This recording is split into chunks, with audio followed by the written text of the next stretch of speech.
এক বছরের প্রেম, তারপর বিয়ে, এরপর সংসার। ভালোবাসার টানে বাংলাদেশের মাটিতে ছুটে এসেছেন দক্ষিণ আফ্রিকার এক তরুণী। উঠেছেন শ্বশুরবাড়িতে। জানিয়ে এলাকায় শুরু হয়েছে তোলপাড়। দর্শক, জানবো সেই ভালোবাসার গল্প, জানাবো আপনাদেরও। ভাগ্যের চাকা পরিবর্তনের আশায় 7 বছর আগে দক্ষিণ আফ্রিকায় পাড়ি জমান সজীব ব্যাপারী কেপটাউন সিটির একটি এলাকায় সুপার শপের ব্যবসা শুরু করেন এই বাংলাদেশি যুবক। 4 বছর আগে পরিচয় হয় সেখানকার তরুণী সফটওয়্যার ইঞ্জিনিয়ার মাহেরা দত্তের সাথে। পরে দুজনের মধ্যে গড়ে ওঠে সখ্যতা। সেই সখ্যতা গড়ায় বিয়েতে। 2023 সালের 18 জুন পরিবারের সম্মতিতে বিয়ে করে দুজন। কোলজুড়ে আসে এক মেয়ে সন্তান। সম্প্রতি শ্বশুরবাড়ি দেখতে মাহেরা স্বামী ও কন্যা নিয়ে ছুটে আসেন বাংলাদেশে।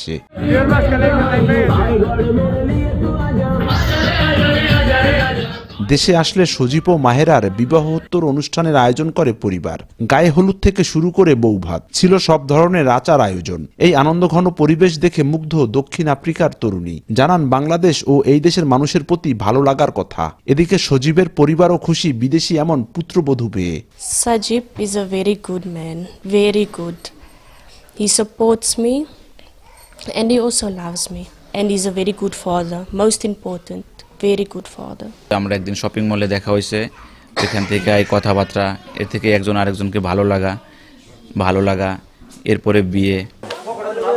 ইন্দোনেশিয়া, মালয়েশিয়া, নেপাল ও ইতালির পর এবার দক্ষিণ আফ্রিকার তরুণী ভালোবেসে বিয়ে করেছে বাংলাদেশিকে। জানিয়ে পাড়া মহল্লায় পড়েছে হইচই। বিদেশি বউ দেখতে প্রতিদিনই সজীবের বাড়িতে ভিড় করছে পাড়া প্রতিবেশী থেকে শুরু করে বিভিন্ন এলাকার মানুষ।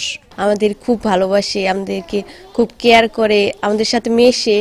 ভাষায় প্রথমত একটু সমস্যা হতো, তারপর আমরাও কিছুটা ইংরেজি বলি, ইশারা দেই, তাতেই বুঝে যায়। ভাবি অনেক মিশুক, আমাদের সাথে ভালোই তার আন্ডারস্ট্যান্ডিং। বিদেশ থেকে বাইরে বিয়ে করে আনছে, সেই জন্য আমরা বউ দেখার জন্য আছি। মাদারীপুরের ডাসার উপজেলার কাজীপাকা ইউনিয়নের দক্ষিণ ভাউতলি গ্রামের বাসিন্দা সাবেক ইউপি সদস্য মিন্টু ব্যাপারী ও গৃহিণী লিপি বেগমের বড় ছেলে সজীব ব্যাপারী চলতি মাসের শেষে তার স্ত্রী সন্তান নিয়ে দক্ষিণ আফ্রিকায় ফেরার কথা রয়েছে। সঞ্জয় কর্মকার, অভিজিৎ, সময় সংবাদ, মাদারীপুর।